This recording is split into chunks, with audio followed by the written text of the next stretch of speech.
Majority Leader Mitch McConnell to move this package forward.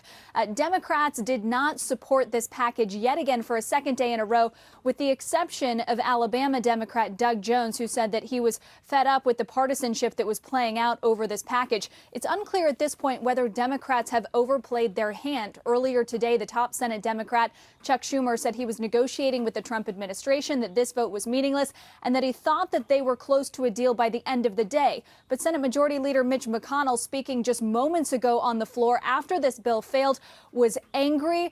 He was very animated about this outcome, and he seemed to suggest that the timeline would be pushed back until later this week. It's unclear exactly why that timeline would be pushed back. We know that House Democrats have put together their own bill, their own proposal for what this stimulus should look like. Perhaps McConnell is talking about the conference process by which the Senate GOP and the House Democrats would be merging those bills, but certainly just about an hour ago, the Senate Democrats felt like they could get a deal today. We'll see what happens. Kayla, what can you give me an idea of what the specific sticking point or points are?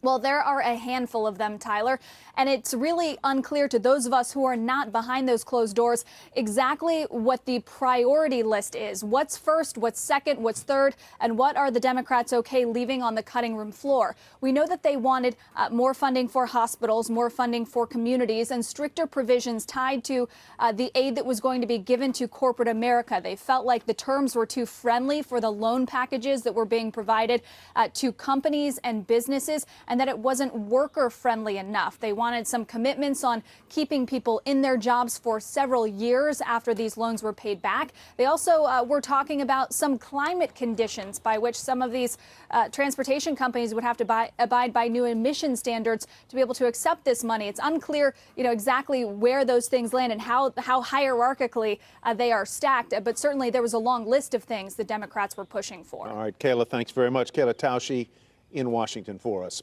Economists at the major banks are calling for double-digit decline.